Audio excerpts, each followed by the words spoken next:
Boa tarde, amigos. Aqui eu sou o Saulo Matheus Tiburcio, do canal Cicatman. Em primeiro lugar, queria pedir a todos vocês que se inscrevam nesse canal, que deem um like, que sejam membros nível 3 desse canal, para que possam fazer o nosso curso de sobrevivência intelectual e que rezem por mim. Sigam-me nas minhas redes sociais. Os links estão aqui na descrição. Como o assunto envolve cultura pop, eu peço que todos vocês se inscrevam no meu canal sobre cultura pop, que é o canal Mangá Num. O link está aqui na descrição. Vou mandar vocês para uma live muito boa que nós fizemos sobre indústria cultural brasileira. Inscrevam-se todos, pessoal. O link está aqui na descrição. Vale muito a pena. Vejam. Houve recentemente um escândalo. Isso foi um escândalo. Padre Fábio de Mello, envolvendo uma questão de um doce de leite naquela Havana, né? Naquela cafeteria Havana, salvo engano, acho que tinha sido em Joinville. Ele tinha ido lá fazer um show, né? E lá ele parece que não foi atendido do jeito que gostaria. Na verdade, tudo que ele falou foi desmentido e ele moveu um ataque desproporcional contra um gerente, etc. O gerente acabou demitido. Nisso aí o padre Fábio de Mello meio que caiu como mentiroso. Apareceram muitos ataques quanto à vida pessoal dele. Foi uma situação realmente vexaminosa e o padre Fábio de Mello acabou sendo cancelado. Direita tentou muito atacar o padre Fábio de Mello. Aliás, parênteses. Eu queria pedir a todos vocês que deem o hype no canal. Agora o YouTube tem essa mecânica do hype. Deem agora um hype aqui nesse vídeo. Vamos testar aqui essa mecânica. Deem um hype todos vocês nesse vídeo, certo? Direito tentou muito cancelar o padre Fábio de Mello. Sem êxito. Ele é uma figura que a direita tentou muito atacar e que não conseguiu. No começo, a direita batia muito no padre Fábio de Mello. Logo depois, ela parou de bater. Porque ele era alguém querido demais. Especialmente pelo feminino. Porque havia essa bizarrice do padre galã. No Brasil surgiu essa bizarrice que já teve. Nos Estados Unidos teve um pouco disso, pouco em alguns países da América Latina. Então essa bizarrice do padre galã, do padre cantor, que é um fenômeno sem estudado. Agora, verdade seja dita, quando houve essa escalada da direita, o padre Fábio de Mello teve a esperteza de se omitir. Nos últimos mais ou menos 10 anos, o padre Fábio de Mello raramente se manifestou sobre política, nunca falou sobre mal do Jair Bolsonaro, por exemplo, né? Nisso aí ele até que conseguiu manter uma certa distância em relação à direita, que sempre tentou atacar o padre Fábio de Mello, mas muito sem êxito, né? Ele caiu de fato, ao que tudo indica agora. O clero brasileiro é um paradoxo. Por quê? Porque o Brasil parece ser, às vezes, um país sem vocações. O Brasil, por vários motivos, é o país do mundo que tem um menor número de padres per capita. De padres em relação ao número de fiéis. O Brasil é um país para onde até hoje vêm missionários do mundo inteiro. Tem chineses sendo bispos no Brasil. Até países que são zonas onde a igreja é perseguida mandam missionários para o Brasil. Porque você quase não tem padres no Brasil em primeiro lugar. E, estranhamente, os padres que tem no Brasil, desde muito antes do Vaticano II, são muito estranhos. E depois do concílio isso vira uma coisa absurda. Grande parte dos padres do Brasil deixaram a batina depois do Vaticano II, depois que o Papa Paulo VI, hoje santo, ora pro nobis, abriu uma janela para o padre que quisesse sair, muitos deles saíram, uma quantidade desproporcional, mas antes o Brasil já tinha pouquíssimos padres. E o clero brasileiro é um clero muito esquisito. Aderiam em massa, por exemplo, a comunismo, a teologia da libertação. O Brasil foi o celeiro, foi um dos celeiros mundiais de tudo que é teologia católica liberal. Por exemplo, a teologia de gênero surgiu no Brasil, em grande parte, né? O padre James Allison, que é o padre gay, fez o doutorado dele na FAGE, que também é a alma mater, onde o padre Fábio de Mello fez o mestrado dele, diga-se de passagem, Faculdade Jesuíta de Belo Horizonte, e é um dos centros mundiais da teologia da libertação, inclusive dos setores mais pós-modernos, né, que trocam essa pauta econômica pela pauta sexual, apesar de que verdade seja dita, algumas lideranças jesuítas combateram isso aí. O padre McDowell foi muito duro contra isso aí, mas não conseguiu resolver esse problema, né? Ela continuou sendo isso aí. Agora, durante o Vaticano II, além da teologia da libertação, houve outro problema, que eu nunca entendi direito o porquê disso ter acontecido, e que foi em grande parte algo confinado ao Brasil, apesar de que o nível mundial também baixou, mas não tanto quanto o Brasil, que foi o quê? Seminários do Brasil perderam o seu conteúdo. De repente, o nível intelectual do seminário brasileiro, de repente, caiu. E caiu muito, e caiu em todos os lugares. Houve um desmantelamento dos seminários, em alguns lugares houve até fechamento de seminários.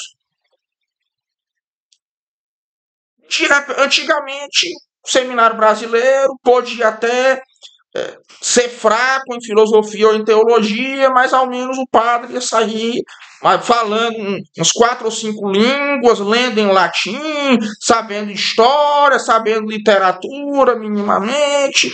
Depois disso aí, que era a melhor formação que existia no Brasil, vira uma formação extremamente medíocre. Depois do Vaticano II. É um processo gradual? Não, é um processo instantâneo. Em uns 5 anos já vai cair tudo de uma vez. Em uns 5 e 10 anos, tudo foi avacalhado de uma vez. O seminário começou a não ensinar mais nada.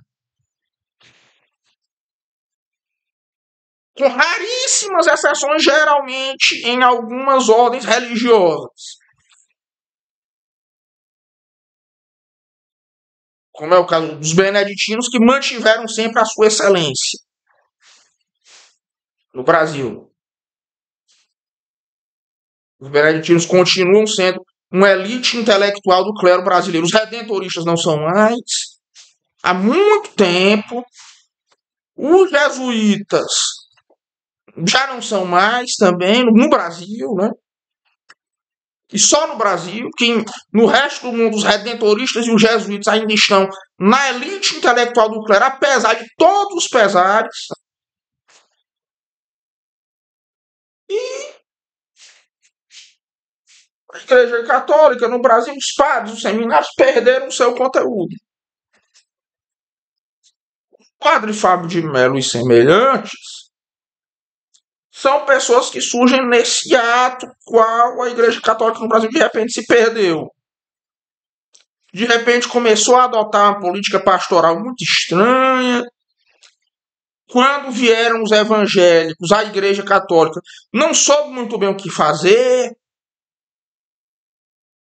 Meio que para reafirmar sua existência, a Igreja Católica recorreu a maiores concessões à renovação carismática. O padre Fábio de Mello, ele é originário dos deonianos, ele é mineiro, mas ele fez a formação dele no sul do Brasil, que é onde os deonianos são fortes. Os deonianos têm muita ligação com a RCC, no caso do Brasil, não sei como é em outros lugares.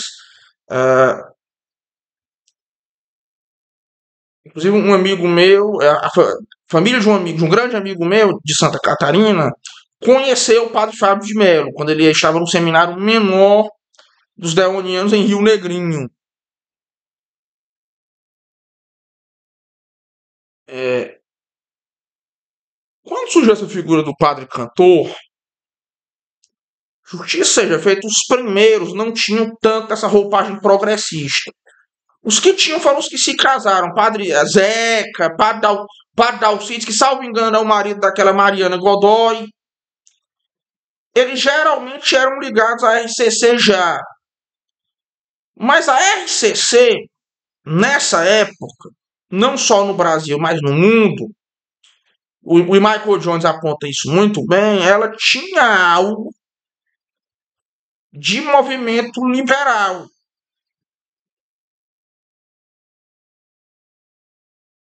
Renovação carismática começa com um movimento no mundo inteiro. Ela começa nos Estados Unidos e no Canadá. Logo se expande pela Europa, etc.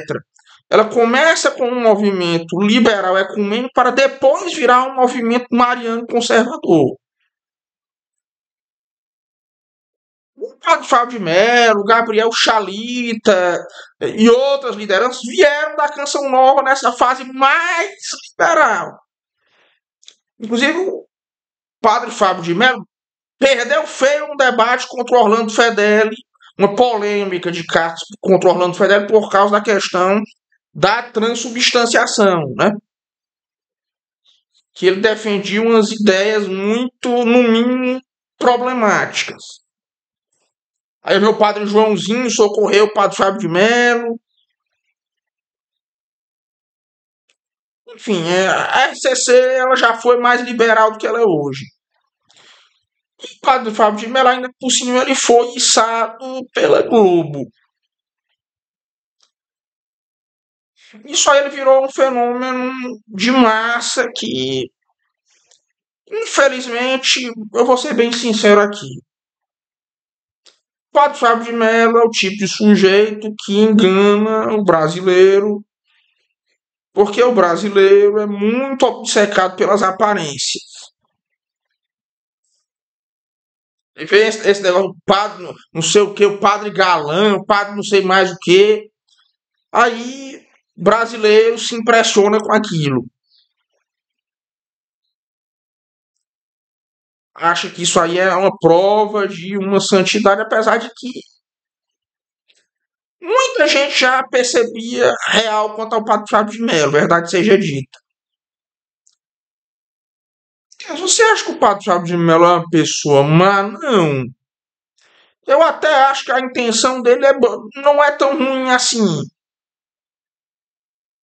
Também não vou alisar demais o padre Fábio de Mello. Ele é um sujeito de tendências meio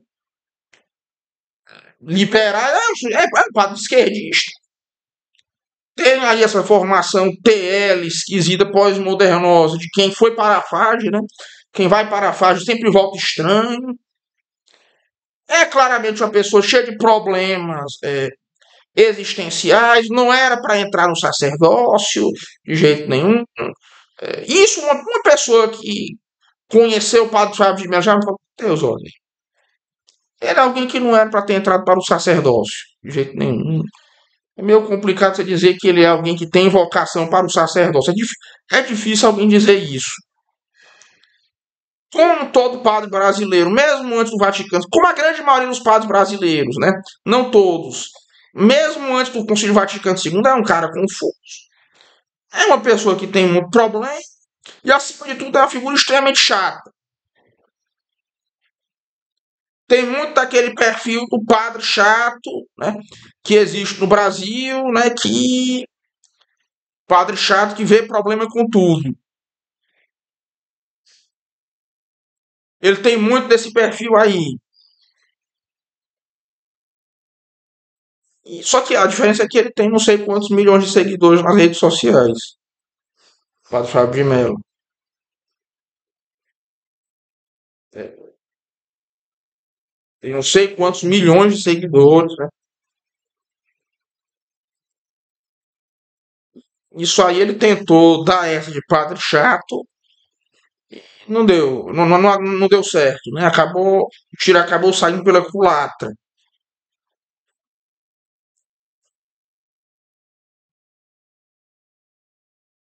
Claro, existem padres muito razoáveis no Brasil. Eu mesmo conheço muito, mas infelizmente são a minoria ainda.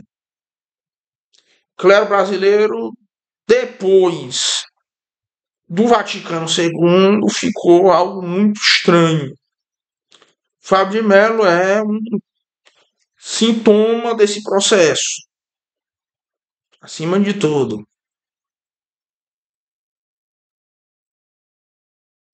Olha, os seminários brasileiros deveriam ter um controle pesado quanto a quem vai virar sacerdote. Agora,